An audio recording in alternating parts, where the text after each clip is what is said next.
Good morning once more. I was here to start off with you, and I'm holding my phone because I was just trying to read a piece of legislation, which in law, I think, I don't know what they call it, case law.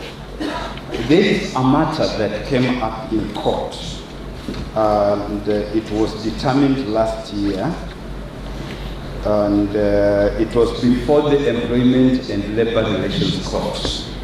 I would wish that all the legal persons and corporation secretaries in state corporations avail this. I think it's important because it's the latest from the Employment and Labor Relations Court relating to the space of Mwongozo.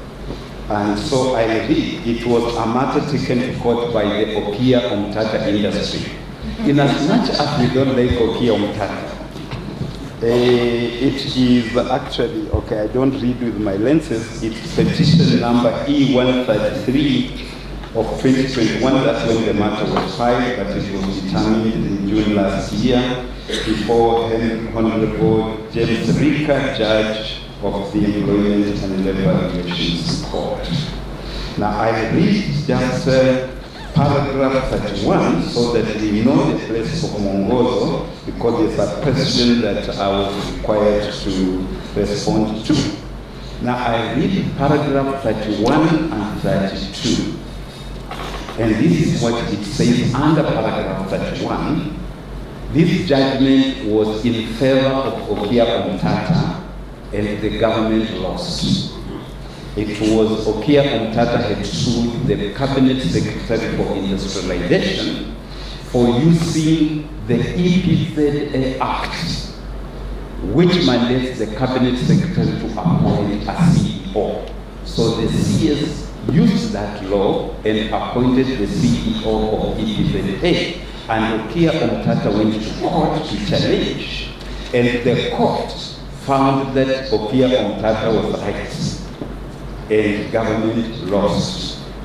Now, paragraph 31, the court decided to go with the State Corporations Act and Mwongozo, which mandated the boards to appoint CEOs and other staff.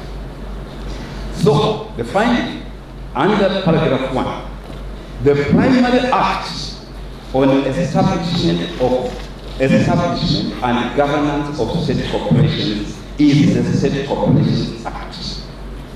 The primary instrument on governance of state corporations is the Mwongozo Code, which aligns the governance of state corporations to the Constitution of Kenya.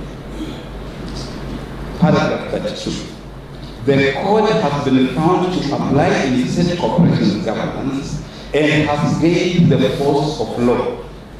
Its application has been upheld in the decisions of the court, among them, Court of Appeal in matter number this, and then another one again in ERC. There are several in paragraph 32 which have been cited, where Mwongozo has determined the matters before court. I say the President issued Executive Order number 7 for implementation of the code through. So, although not a piece of legislation, the code has gained acceptance through the decisions of the courts as a legally binding instrument in state corporations governance. It has been argued that the code has a statutory underpinning in Section 3 of the State Corporations Act, which mandates the President to formulate regulations to streamline governance in state corporations. And on account of that, the CS was ruled out of order and ordered to gazette the person who had been found suitable by the board. Now, I think anybody that wants that judgment, it is there. I have it here, you can forward, but it is also there, like I quoted, you can get it. And that's just to buttress what my two sisters have gone through teaching us certain things in Mwongozo, and they were the architects of that instrument. Can we put our hands together for Catherine and Gerota? They did a good job. Now, what I'm going to talk about myself also relates to the State Corporations Act.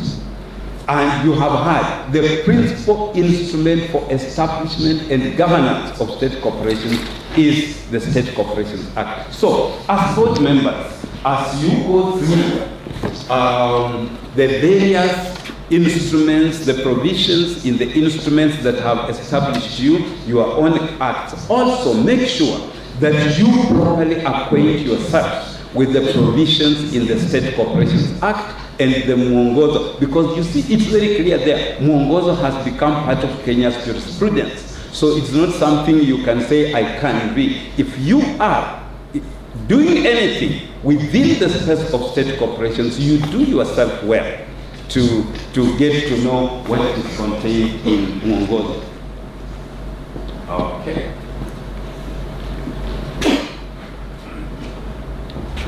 Okay, so that is Mwongozo.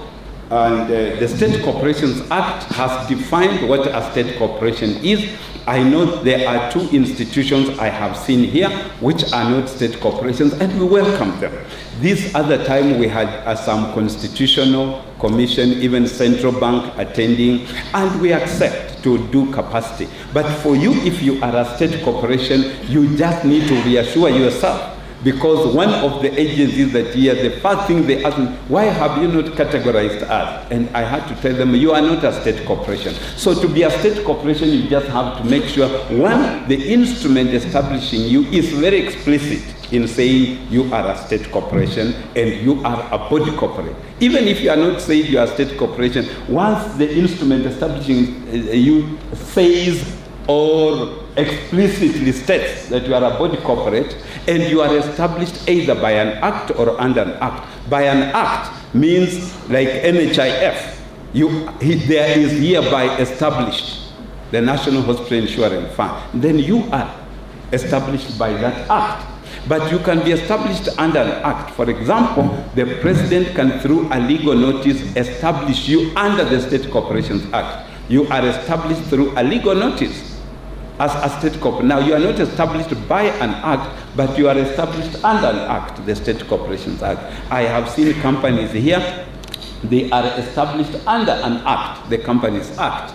So once you are a body corporate, established by or under an act of parliament, and the shareholding in your entity by government or by the amalgam of government agencies is to the tune of 50% plus one. That is the threshold. Once 50% plus one share by government or government agencies, then you are a state corporation.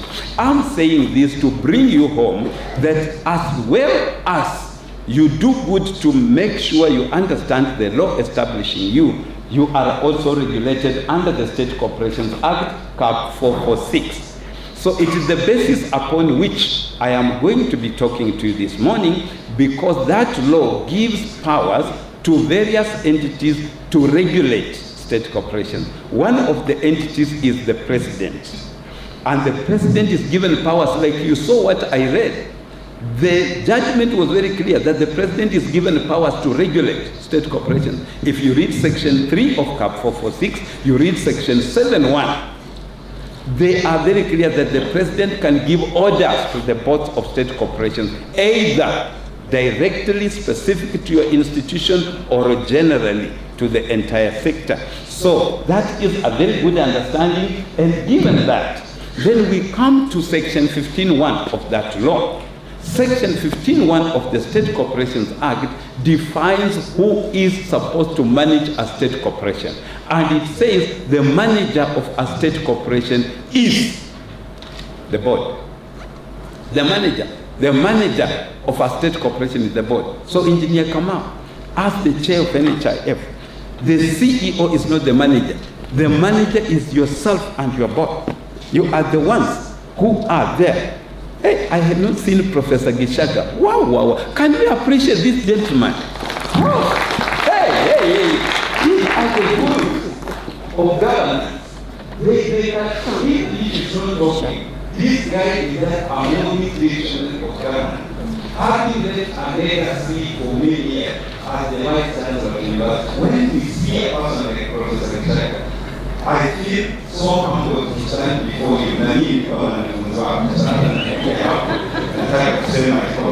So, thank you so much. Now, the manager of a state corporation is the board.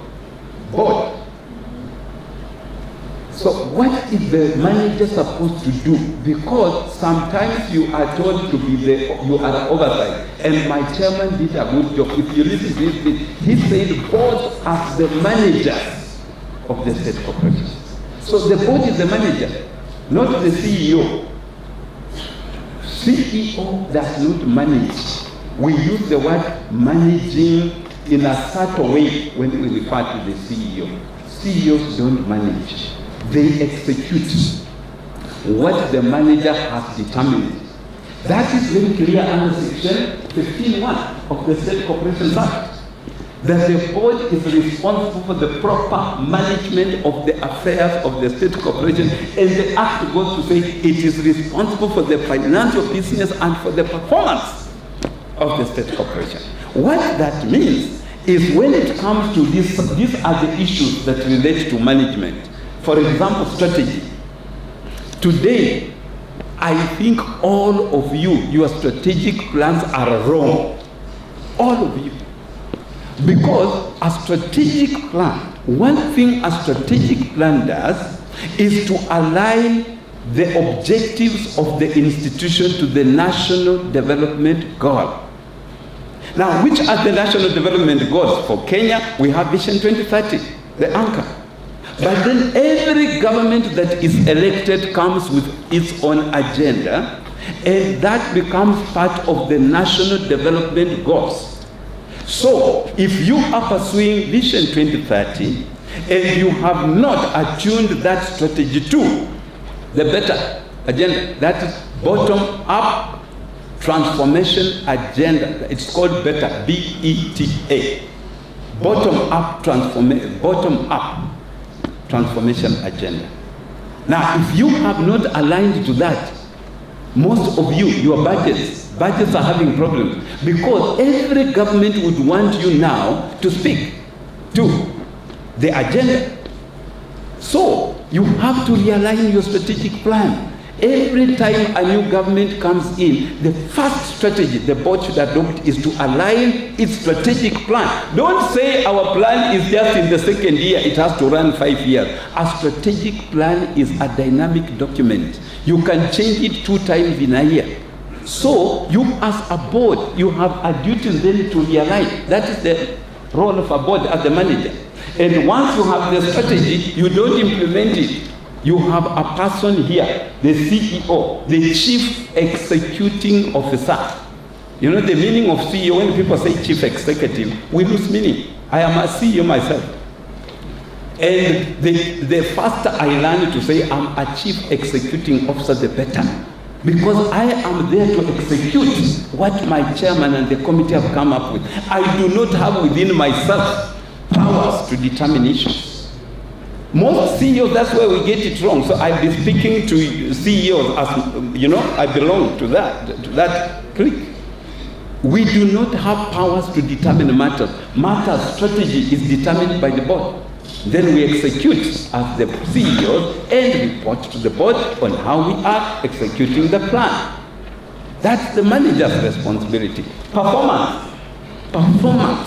contracting, as you see it stated where the Inspector General comes from. SCAP, Inspectorate of State Corporations, in 2004. I was in the technical team when we came up with Mwongozo at that time. We were advised by the Attorney General very well. Make sure that in the performance contract, the CEO does not get there, because the CEO is not the manager. So the board in the performance will identify the key performance areas.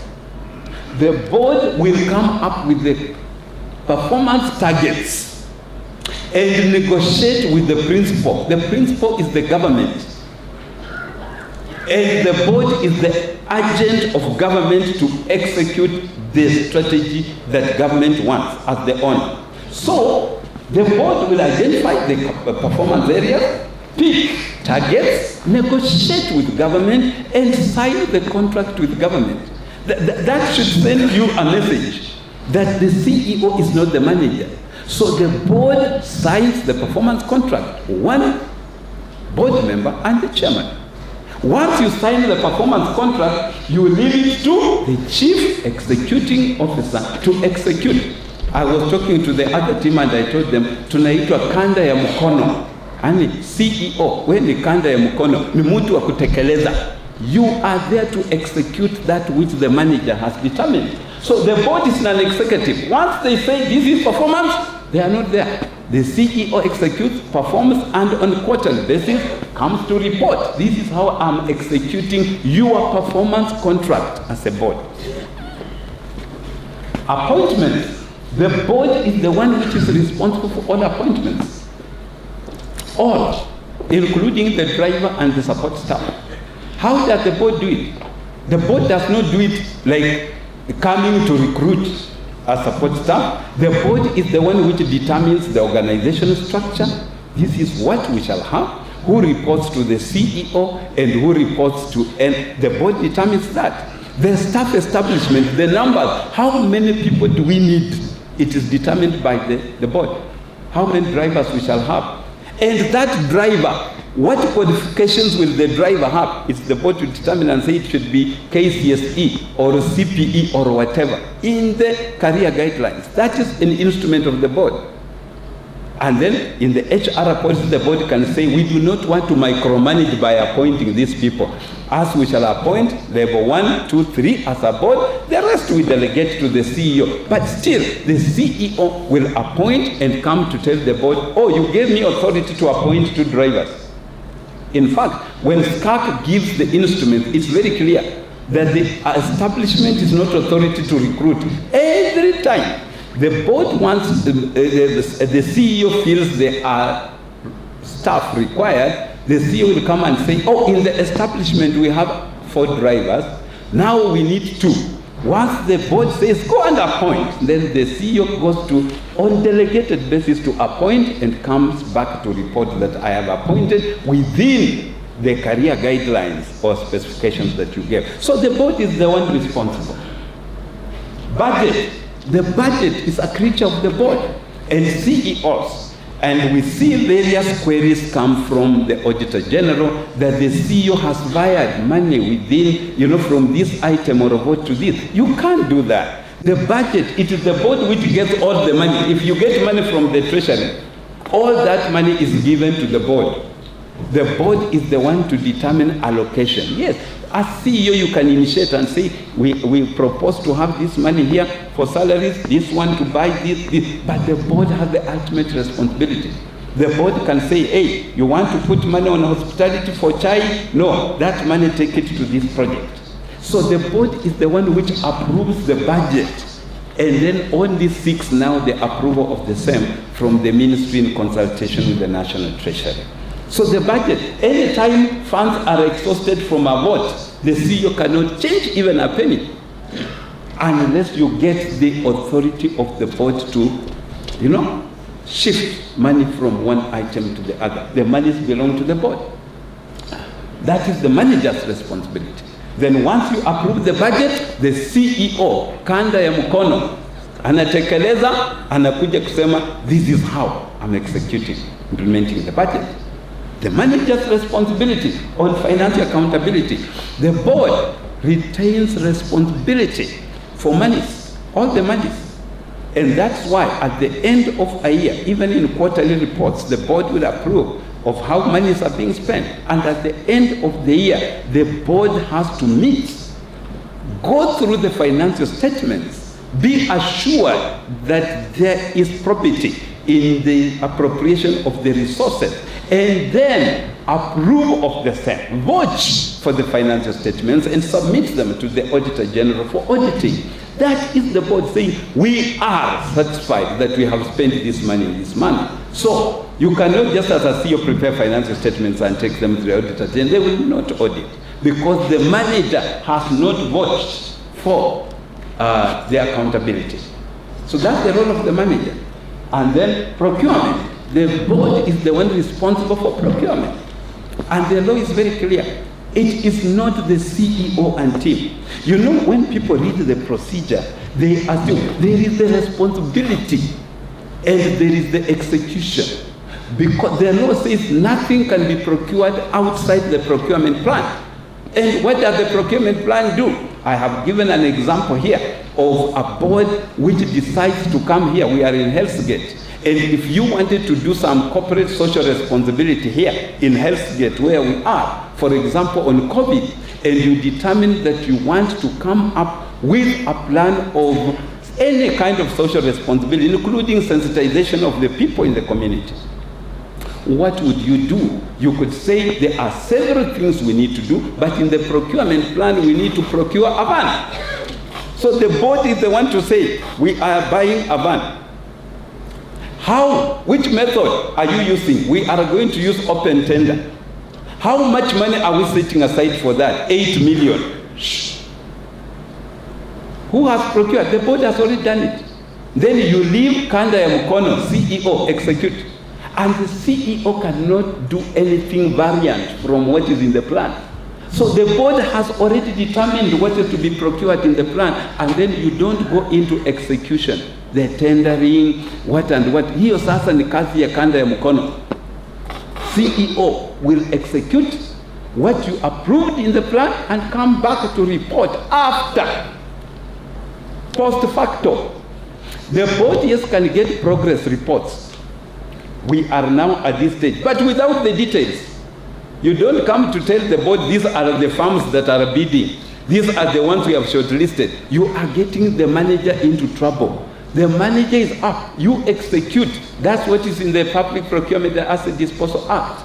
You approved the plan, let the Kanda ya Mkono execute and come back to report to you. What you wanted us to do, we did. Supposing the method approved is not yielding what is required, the CEO cannot change. The CEO will come back and say, hey, we can't because of this process. If you want to get the monies are not sufficient, the CEO will not add. The CEO will come back and tell you the funds were not sufficient. Can you add us more money? So the procurement plan is everything. Once you approve the procurement plan, you have taken responsibility to procure and you leave execution to Kanda ya Mkono. Can you appreciate Kanda ya Mkono? Kwingine inaitwa Kanda ya Moko. Yeah, yours is just to execute. And the board, as the manager sits on a high pedestal up there, they don't let their hands into execution. Hapana, tumeamua, tekeleza, come back and let us. So that is the framework, section 15.1 of the State Corporations Act. Now, there are a few things that I want to run through very fast. But let me tell you, if you just get that understanding between what the manager, the board is supposed to do, being non-executive, we do not have an executive board in our state corporations. The last ones were two, unless I'm wrong. We had the Kenya National Assurance Company, which is under liquidation, and the Nuclear Electricity Board. Those were the last ones. Do you have any other executive? Oh, the Inspector General says no. So we do not have a single executive board in our state corporation. So all boards are non-executive. You know, all boards are non-executing. We do not have a board that executes. So you do not get there. You remain the manager, decision maker, and the decisions are executed by Kanda ya Mkono. Okay? Now, the board almanac, some of the things we have, you are required. It was not the case before, because primarily the board was supposed to take responsibility in determining the number of meetings, because the State Corporations Act has no capping. Actually, it says you will not sit less than 4 times a year, and no 3 months shall elapse without you meeting. But there are boards that misconducted themselves. One board had 387 meetings in a year. Then the government says, the boards may require some guidance. and a circular was issued. Remember, the president has powers to make, and the law has said that judgment. So using that power, SCAC advised to the president, and the president issued an order. When you see any circular issued by the head of public service, that is the executive arm of the president. So that circular is there, and it is very clear, the circular of 11th March 2020, a very, very important circular, and it now caps. All boards and committees can only meet 6 times. The regular meeting, you do an almanac. An almanac is that calendar of events and meetings. And you say not more than 6. But if you want any beyond 6, no problem. Just write to the cabinet secretary and they consult SCAC and you are given approval as long as you justify. So this capping was just to take care of the bad manners. And then the board meetings, you are supposed to sit in the principal office. I have seen, yesterday, it was very interesting. After we finished the second cohort, several boards were like, we have an opportunity here to make some decisions. We have learned a lot. We need to put our house together. No, you cannot decide to meet here unless the PS authorizes you. The law says you have to get the permission of SCAC. But SCAC delegated to the principal secretary. So if you want to meet, by the way, we can't say no. Just call the PS and get the approval before. We have an audit query. I think the inspector, they sit in PIC. 2 boards where the boards actually start. Wameongea na PS akasema okay, endelea.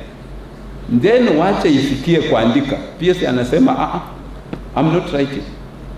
One of the PSs, actually, I talked to him and he said, no, you SCAC if you are satisfied, right, as we don't. Na PS chairman anasema kusema kweli mpaka akaapa mbele ya Mungu, aliniambia tuendelee na mkutano. So please, don't proceed before it is written.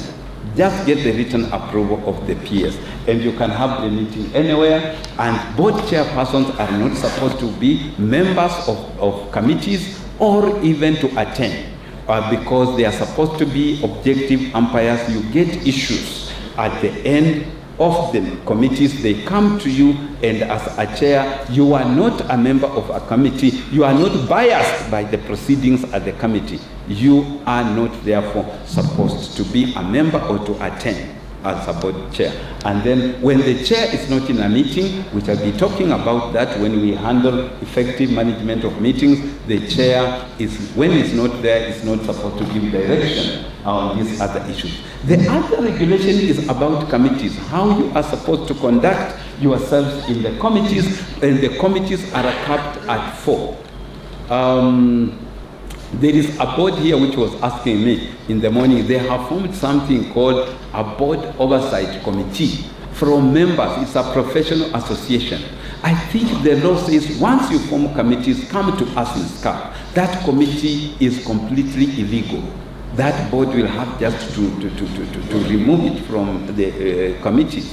So you have to inform SCAC. There should be at least 4 committees. There should be a maximum of 4 committees, and you can form any other ad hoc committees if you wish, but which deal with matters that are not conventional, and the lifespan of those committees should be clear, and you need to get the approval of SCAC when you are doing that. So the chair and the board members, when you form the committees, appoint the chairpersons of the committees, and the committees should be rotational. Do not say this is the only finance person we have. So no. The board is not technical. The board is policy. Anybody, if you went to university and you are a teacher having done Kiswahili, you are the best place to chair the finance committee, because you are looking at matters from a helicopter point of policy. You do not need to have the technicalities of understanding changes in equity. That is work that is done by the technical team, and you get assurance from the internal auditor that all is well. So the internal auditor is very critical and exists to provide assurance on all matters.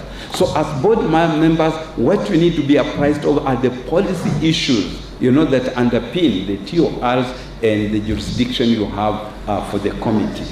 And therefore, except for the National Treasury and the parent ministry, members, you can only sit in 2 committees. Now, I'll say something, because I saw during that session of Uliza Ujibiwe, which we shall have on Saturday, board members have an issue with the treasury and the parent ministry sitting in all committees. I think I need to help someone here. The National Treasury, you as an investment, remember, all state corporations are investments. That is the bottom line. That's why even in Parliament, you go to a committee called Parliament or Parliamentary Investment Committee.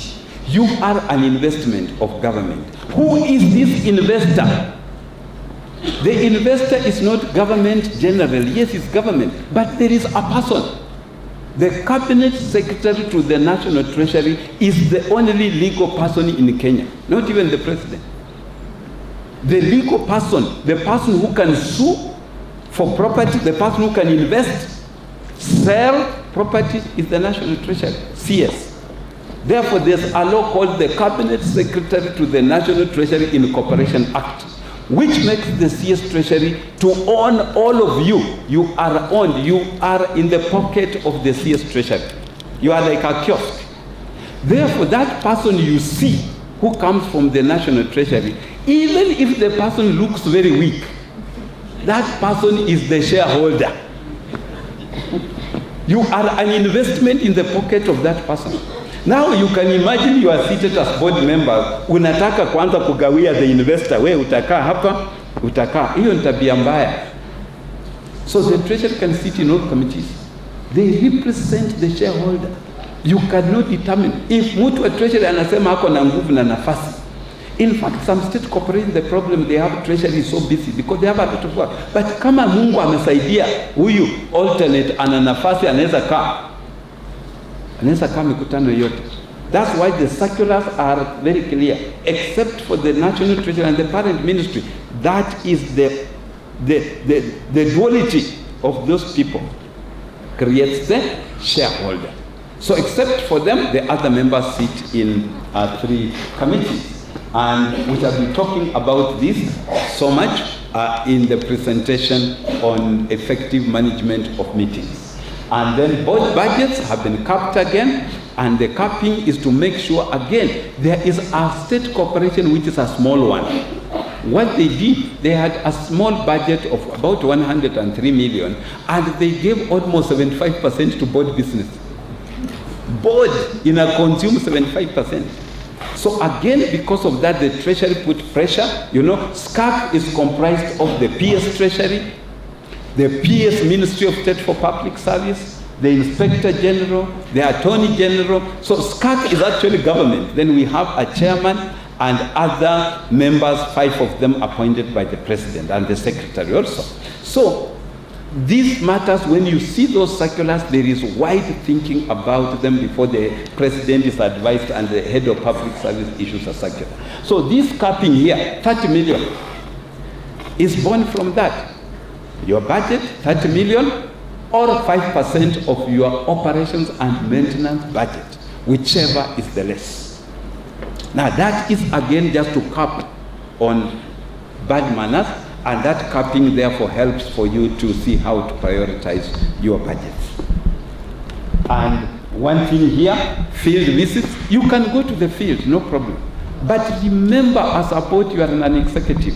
So when you go to do familiarization, you are saying, do not become DCI, the inspector there. You say, this one, there's nobody for money in this building. Hata hii nikiguza ninaweza anguka. No, that is technical work. So you go and see, but inspection, no, don't inspect. You are now dirtying your hands. Go there on familiarization to know that this is happening and so on. But when it comes to inspection, then that is technical. It's done by the management within the framework of the one government approach. And even international training is not banned, but discouraged. When you want training, Kenya is the best trainer. People come to Kenya. I was giving an example of 2013 during the Presidential Task Force on Parastatal Reforms. We went out, I was a joint secretary. When we went to Singapore, we were shocked. The Prime Minister, the Assistant Prime Minister, not the Prime Minister, took us to their National Library and showed us a piece of paper that has changed Singapore completely. They said they came to the Kenya Institute of Administration in 1969, and they were taught. And one of the documents that was the center reference was sessional paper number 10 of 1965. And they have kept it in the library. That is what has transformed Singapore. Sessional paper number 10 of 1965. African socialism and its application to planning in Kenya. That is what has made Singapore. So when it comes to brains, let me tell you the brains that are here. After when the body UK wapi, you can never find people like yourself. We are the best everywhere. So the thinking is leverage the knowledge you have here. Get training locally. But supposing you want to go to Dubai, or it's not banned, it's just think through it. And then remuneration for board members, hii mnaelewa. What I want to say, because I really won't go through so much detail, most of the management, we have taken them through. These terms are being reviewed. It has taken too long, but we are happy. Our committee chairpersons chaired this process. Yesterday, our chairman was meeting the Prime Cabinet. I just like the passion that the chairman has. Most of the things, we don't push them and we leave them. He follows them up himself. And the CAP memo is ready. Because of that reason, the closure of the workshop next week will be by the secretary to the cabinet, and she will be giving us assurance on when the matter is being tabled. It's a very heavy document on the new terms and other things there for board members. So they are going through, and because of that, she will be here herself. Even her team from the cabinet office will be here from Monday. They just want to understand things properly. So we are on the brink of causing change. But currently, the chairperson only gets a maximum of 80 allowance, then 20,000 maximum for sitting allowance. But there is a revision to it. So we are just saying, possibly what I can say here is, when do you get paid? When do you get paid sitting allowance? And this question was very interesting yesterday. Many people asked, when do you get sitting allowance? You get sitting allowance only in 3 instances. Number one, when you attend a board or a committee meeting and there is evidence of minutes. If there are no minutes, hakuna kulipwa. And we shall tell you in the next session with FCS Karanja why you need to have minutes even if there's no quorum for a meeting. Then number two, when the board resolved that this event is coming up and we need the chair or a member to attend, once it is minuted, the chair and a member will get the allowance. Or 3, where there is an event and or occasion and the CEO has in writing invited the chair or the member, then that time with that letter you get. So ile ya kusema na jana kulikuwa maswali, nikiwa nimetembea tu nimekuja kusalimieko CEO, naweza kupata? No, you don't. You should have been invited in writing. So those are the issues. And on local, when you are on local mission, like now you are on this training, this is official duty, the CEO should have written you a letter, not the letter from the Prime Cabinet Secretary. That's where CEOs get wrong. After you received the letter from the Prime Cabinet Secretary as CEO, you are to turn it into your own letter, because it's your letter that's acknowledged, to say the Prime Cabinet Secretary has invited you for this and determined that it's official duty therefore on account of that. Then when you walk around anywhere in Kenya locally, 18,200 accommodation. If you go out of the country, you go at the rate of the PS. Even 18,200 locally, the rate of the PS for cities. So CEO, don't pay daily subsistence allowance for board members in Kenya. It will raise an audit query.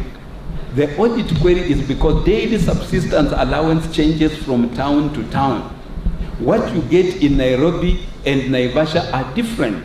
That's why for board members, they get accommodation allowance, not daily subsistence, because it's fixed anywhere that you go. But foreign, you get the subsistence allowance at the rate prevailing for the PS.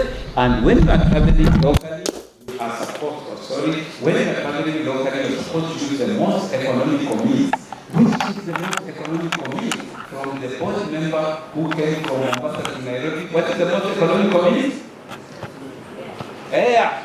Yes. And if you are using air, the requirement is it should be economy class for Kenya. But when you go out, it should be business, because that's the rate of the peers, not first class. Now, if a member decides, that member from Mombasa who is coming to Nairobi, if they decide to use their own vehicle, is there a problem? No. In fact, you are encouraged. That's circular. Says where a member decides to use their own means of transport, instead of what it would have costed the economy class ticket, you compensate that member at the rate of what it would have costed the economy ticket. Because if you pay from Mombasa to Nairobi, mileage, it will be very expensive. So if a member decides that I want to use my own, don't force any members that you get tickets for them. No. That circular allows you, as long as you have lodged your documents in the institution of the car that you use, and the car should be in your name, the logbook in your name, the name of your spouse, or the name of a company in which you have a majority shareholding, at least 50% plus one share. Anything like that, then once it's there, the CEO and team do not look for vehicles. Ata amekuja na gari ama hata kama amekuja na boda boda, you pay at the rate of. Sasa ameumia kwa pikipiki, just pay. Okay, and then I think that, and this one here, I just need to mention that sometimes the cost of transport have been extremely high. Again, on the advice of SCAC, a circular was issued by the president. And that is where the return cost of a member to a meeting is more than 35,000 shillings. You have been called for a finance committee, and what it takes you to reach your institution and back is more than 35,000. The cabinet secretary should be notified. Not to remove you, just to confirm that government appointed you knowing that you come from there. I gave the example of KICC, where the chairman was coming from London, and government knew. So he gets legit about every trip, 127,000 coming and going. Government knew, because government does not want to discriminate against Lamu, against Marsabit, but government should know. The problem is if you cheat, and it is known you come from Kawangwara. But every time you come for the meeting, I am coming from Shemahoho, where I come from, in Kakamega, my friend. You would have seen already 2 members removed because of that, because it's unethical. So do not worry about that in the circular, it's just to give assurance. And I think airtime is now going to be provided to everybody. Previously it was only the chair, but even before the new circular comes out, because of the advent of the virtual space, and they need to leverage that in the manner we transact business, members can still get bundles. Not the airtime money, but they can be facilitated. But in the new rates that are coming, everybody is being considered for airtime. And then we have a bonus which can be paid based on performance contracting regulations. If you do very well, group accident, every person not a public servant should be covered, and then group medical, again, and public servants can be covered, and up to the tune of 2 million inpatient, 100, within that package, 100 outpatient and 100 funeral expenses in the likely and unfortunate event of the demise of a member. So those are what's there for you. We are very sure that this time around, because matters in the cabinet, we shall not take long before you have the new allowances. We are very sorry, from 2004, it's over 19 years, to have the same remuneration is not fair. On behalf of government, we apologize, but something good is coming up. I think that's all I would want to. Thank you so much for doing the listening.